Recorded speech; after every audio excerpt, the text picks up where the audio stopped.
Minister of State for Public Service, Honorable Grace Mary Mugasa, the Prime Minister of the Kitara Kingdom, the Resident Judge of Masindi District, representatives of the service chiefs, members of the police authority, members of the Public Service Commission, the spiritual leaders, the RDC Masindi.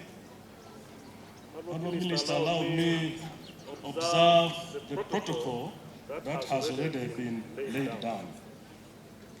As mentioned, I'm Ochaya James, Doctor, the Deputy Inspector General of Police. I've come to represent the Inspector General of Police, who should have been here, but he got an urgent task, so he sent me to represent him. And when sending me, he gave me a written text, which I shall read. Honourable Minister, I take this singular honor and profound privilege to welcome you to the Police Training School, Kabalye, Masindi, on this auspicious occasion of the pass-out of the 3,444 police professional constables and 53 immigration officers. For the Uganda Police Force, this now elevates the force number to 50,816. We are grateful, our chief guest this afternoon, that you found time within your busy schedule to officiate at this ceremony as our chief guest.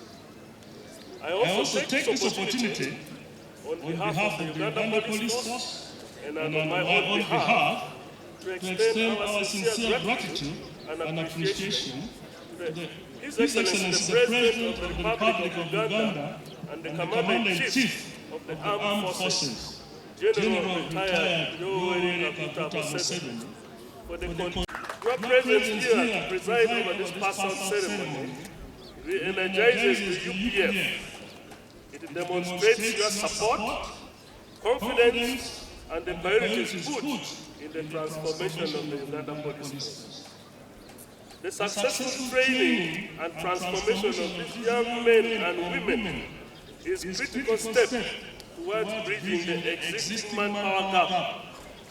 In the same wavelength, I am pleased to inform you that the exercise for the recruitment of 10,000 additional PPCs countrywide is ongoing.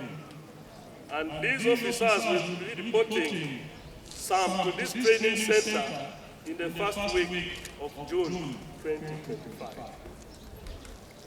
Honourable Minister, cognizant of the strategic guidance provided by His Excellency the President during the 28th Police Council meeting on 5th February 2025, I would like to emphasize that UPF, under my leadership, will continue to reorganize the existing resources and prioritize the policy directives. The UPF is progressively implementing the sub-county policy model.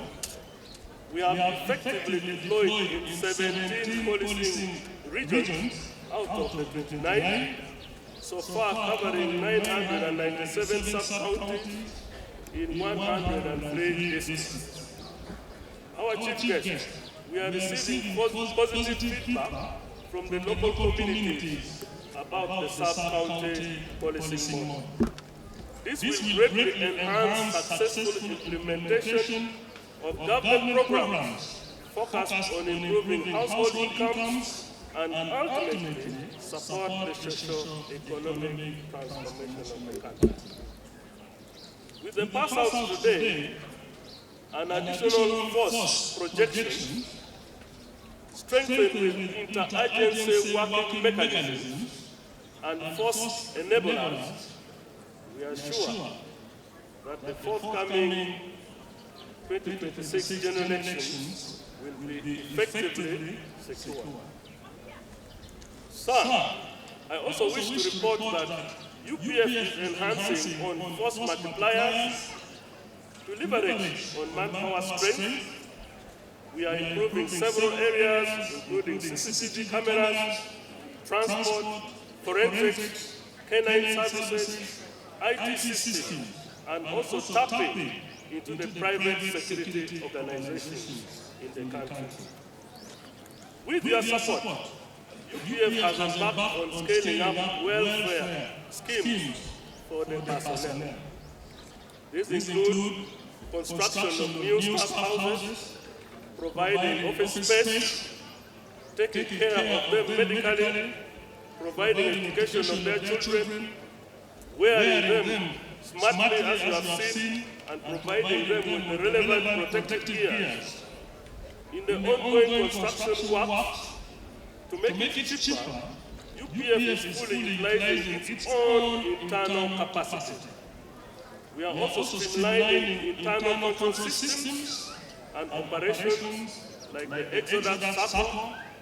In addition, UPF spouses are also tapping into government programs to improve household incomes. On ideological orientation, mindset change programs have been instituted. I'm happy to inform you that we have had several joint trainings with UPDF, Uganda Prison Services, the Immigration, and other government agencies in Nali and Kaweweta. This has refocused the officers to the core values of patriotism, Pan-Africanism, socio-economic transformation, and democracy. So, with your guidance, the ministry now conducts numerous joint training programs, especially for police, prisons, and immigration at various levels. That is at the recruit, command, leadership, and specialized. This is to enable us manage the constantly changing crime trend by providing the necessary skills, including policing the digital space. I thank the leadership of these agencies, that is the Chief of Citizenship and Immigration and the Commissioner General of Prisons, for embracing this coordinated approach to training. I wish to take this opportunity to commend and thank my team, especially the trainers and the directors, the cooks, whoever participated in making this happen. A big thank you, because I know transforming a civilian to a police officer or a security officer within 9 months is not easy if you don't burn candles. So we really appreciate you for the hard work. We commit to continuously align them. We commit to continuously align them to the ministry's vision in line with our country's strategic mission of a transformed Ugandan society from a peasant to a modern and prosperous country within 30 years. To you, our dear trainees who have now graduated, I congratulate you on successfully completing the rigorous training program. Your dedication, resilience, and hard work have brought you to this momentous occasion, and you have earned the honor of becoming a Uganda Police Force officer and an immigration officer. We recognize the challenges that you might face in your career, but we also know that you are now well equipped to overcome some of them. The UPF and the Citizenship and Immigration Control leadership are committed to providing you with the resources and support you need to succeed in your careers and duties. You will be posted to various stations across the country, but I urge you to maintain good health and avoid bad habits that may expose you to diseases, harm, and indiscipline. We have just been looking at the age bracket. Most of you are 23 years. That means you are left with 37 years of service. So you must make sure you reach that target of 37 years. We don't want to see you fall along the way. So keep yourself healthy and avoid harmful practices. Honorable Minister, allow me to report that there was a general decline of crime by 4.1% in the country, as per the 2023-24 annual crime report indicates. This has been possible because of your able leadership, force enablers, twined interagency posture, and the general public support. I want to affirm that this synergy will continue, and our projection is that further decline in crime will be achieved.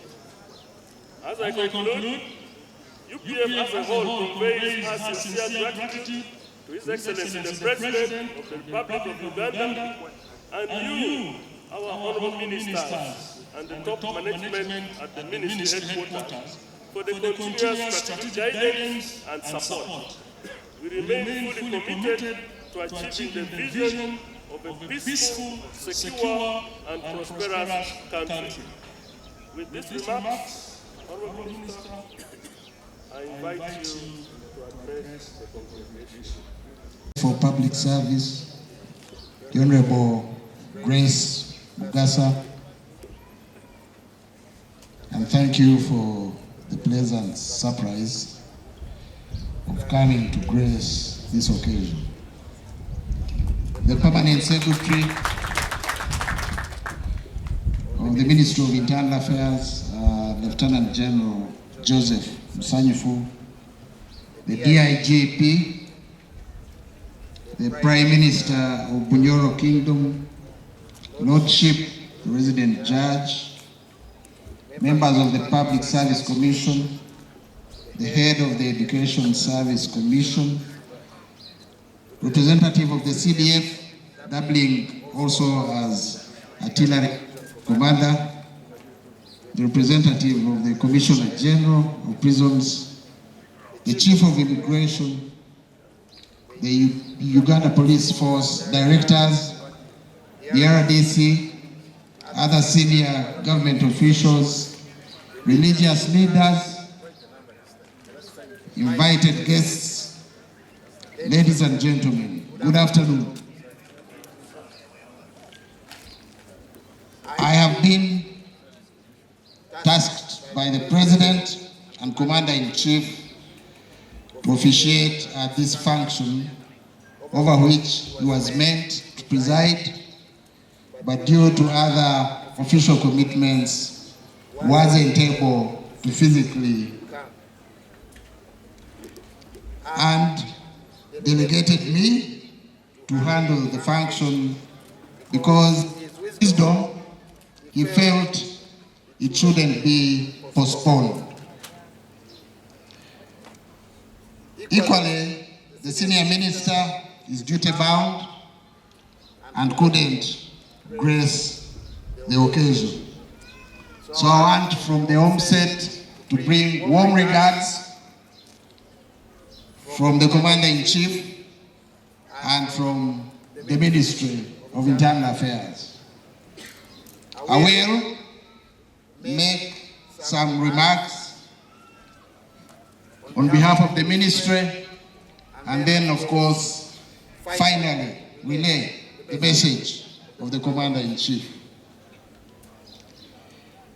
It is my pleasure to welcome you today to this pass out of the police constables and immigration officers who have undergone training at this training institution of the Uganda Police. I want to extend my sincere congratulations to these trainees for successfully completing this training. I want also to commend them for joining the Uganda Police Force and the Immigration Services to serve our country in those callings which reflects courage, patriotism, and dedication. Allow me to extend my appreciation to the leadership of the police, the commandant of the training school, the instructors, the external facilitators for the professionalism with which they have conducted this training as briefed by the commandant.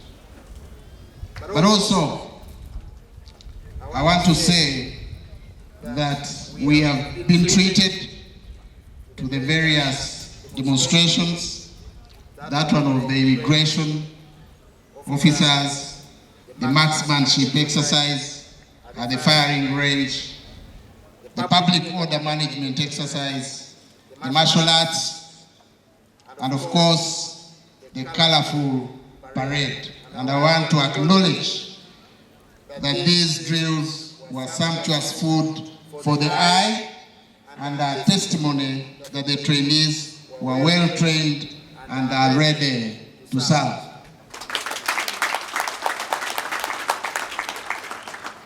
Let me also take a moment to reaffirm the strategic mandates and guiding vision of the Ministry of Internal Affairs.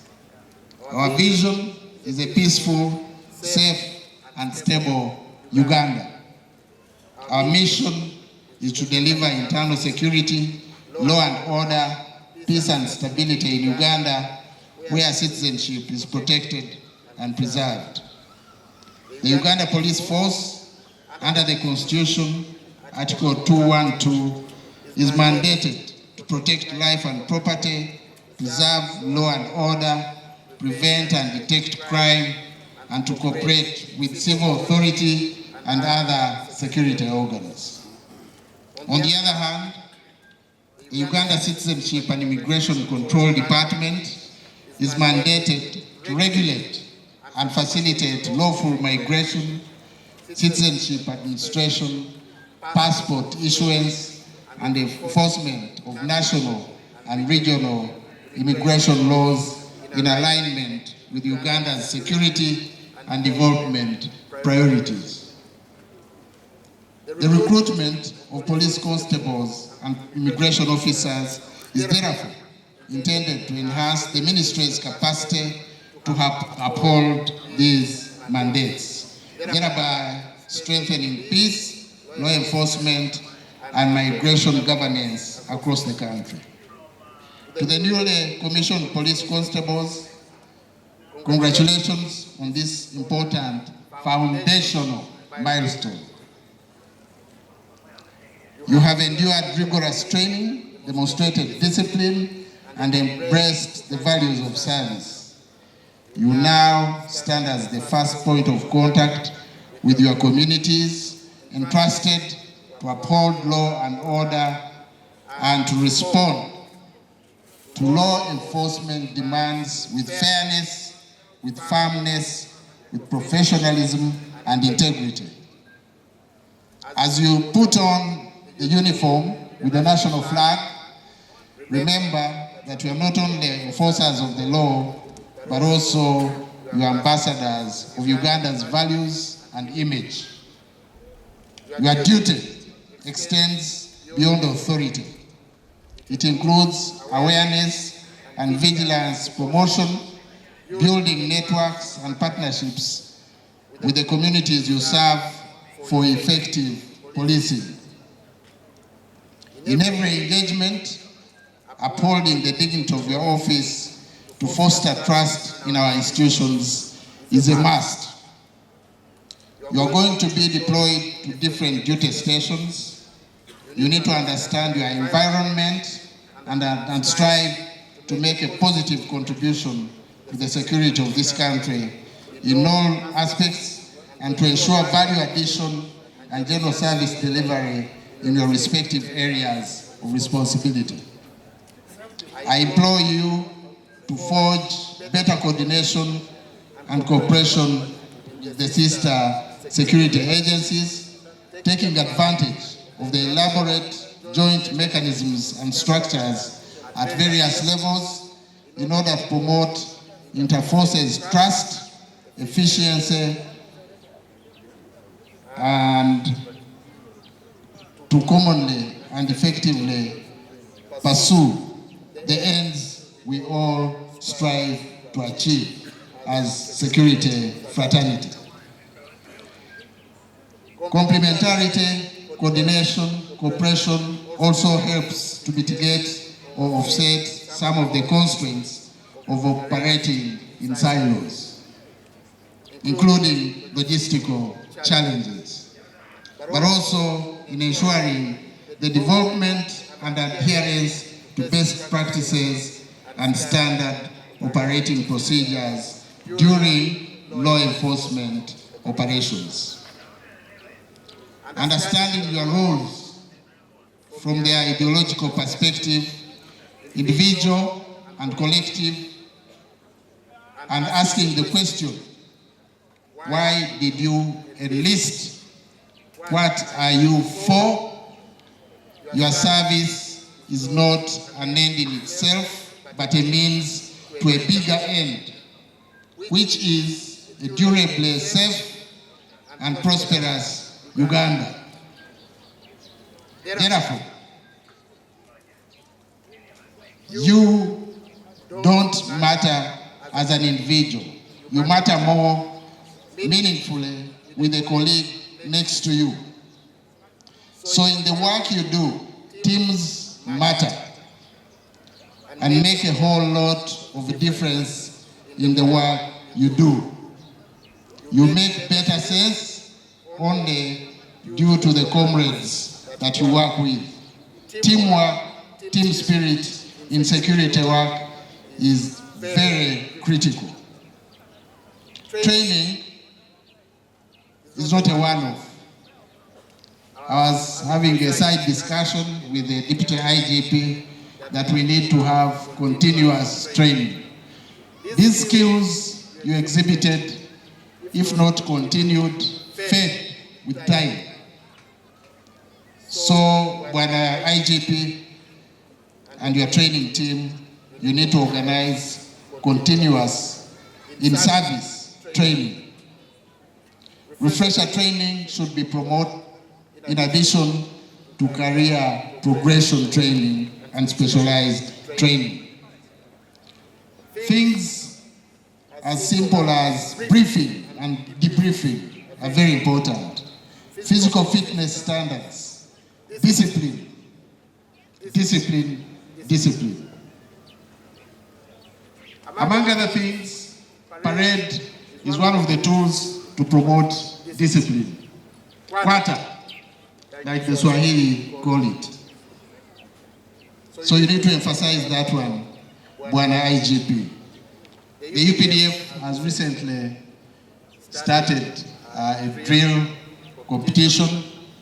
I think it's a thing you may want to borrow for the police. You need an elaborate approach to improve placement in the force to ensure that you have effective strength. Numbers on the books are not enough.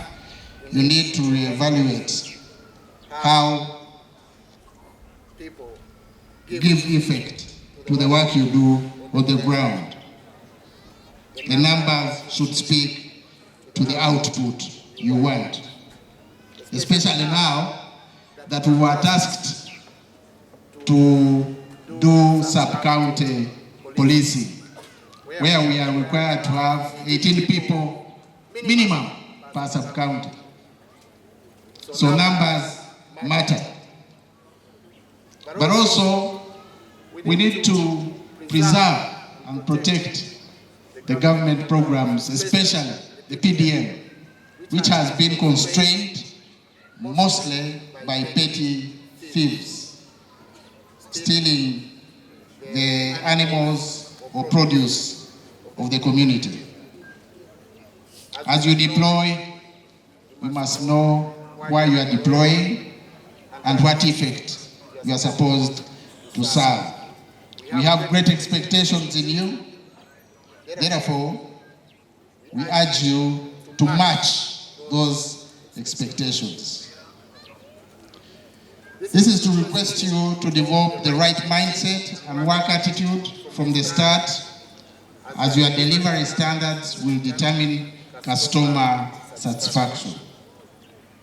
And the clients are the public. When they are happy, there's a higher level of trust in the service and in the government at large. I urge each and every one of you to embrace teamwork for the success of the force and the ministry. The ministry has a vision, mission, and objectives, as already stated. Please associate yourselves with them, embrace teamwork, be guided by our core values, namely integrity, confidentiality, responsiveness, continuous improvement, fairness, participation, and effectiveness. At the ministry, under the leadership of the President, we shall progressively work on improving your working environment and welfare. We are firmly committed to that goal so that you can ably execute your work with reasonably least administrative constraints. As we look towards the future, remember that national security is a cornerstone of development. A secure and well-governed environment facilitates business, attracts tourism, and sustains prosperity. Your role is therefore not only critical to enforcement, but foundational to our nation's growth. Please step forward with confidence and pride. You carry the aspirations of the citizens on your shoulders. Serve with honor. Let the values of patriotism, professionalism, and discipline be your constant guides. We are confident that you will serve with distinction and make Uganda proud. I take the opportunity to extend my ministry's appreciation and gratitude to HE, the President and Commander-in-Chief, for his constant strategic guidance and support, to the ministry and police leadership for putting in effect his guidance, and also to the training department and the school leadership for turning out these young people the way you did. Well done.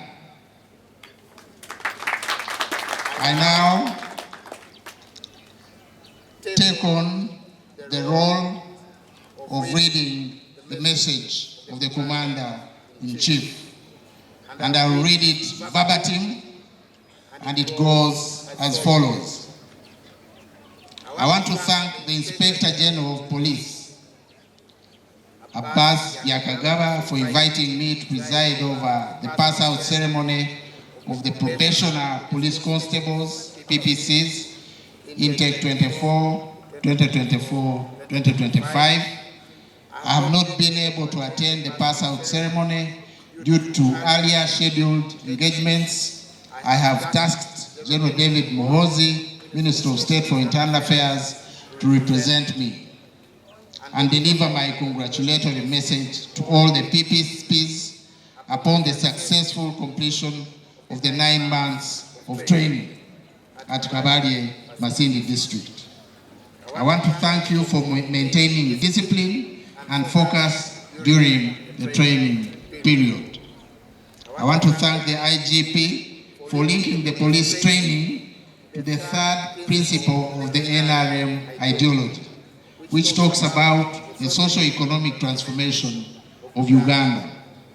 The other 3 principles are patriotism, Pan-Africanism, and democracy.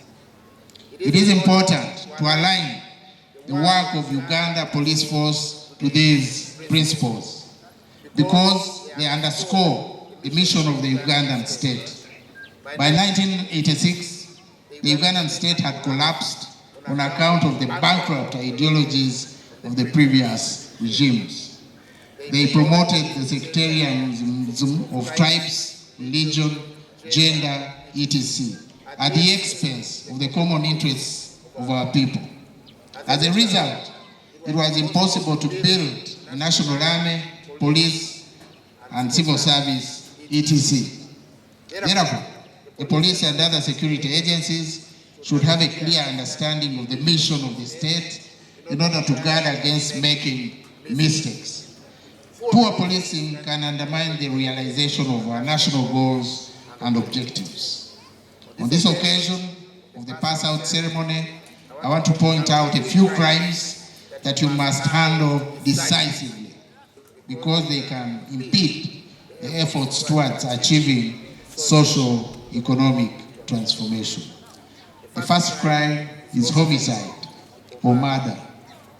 If people are killed and you fail to apprehend those that killed them, it undermines development. Everybody will be scared, they will not invest in the country, and they will run away. Therefore, you must ensure that nobody is killed without the killer being arrested and punished. If you do not arrest the killers, you are undermining not only law and order, but also the economy. The other crime that the police must not tolerate is corruption. Corruption undermines the growth of the economy because it inconveniences the business people who want to invest in Uganda. If the business people are frustrated by public servants and politicians who ask for bribes and embezzle public funds, the economy will not grow. If the economy doesn't grow, the welfare of the police will not improve. Therefore, it is within your interest to fight corruption because it undermines the government's capacity to boost police welfare and pay. The other crimes that are detrimental to the economy are rape and defilement. These crimes spread deadly diseases such as HIV, AIDS, and other infectious sexual diseases. They also traumatize the victims of these crimes. They rob the victims of their dignity and right to health. When people are sick and dehumanized, they do not work, and when they do not work, the economy suffers. Therefore, you should know that fighting crime is not just an issue of justice, it is also an economic issue and a security issue. It is important to emphasize the idea of the linkage between the economy and the police. The police mandate is beyond law and order. It is directly linked with the future of your children. Your work has an impact on the creation of jobs and wealth, collection of revenue, etc. Therefore, I urge you to execute your mandate with patriotism and diligence. I thank you all and wish you success in serving your country. And last, as assigned by the President and Commander-in-Chief, I want to pronounce the conclusion of your training as professional police constables and immigration officers, respectively. And I do hereby officially pass you out.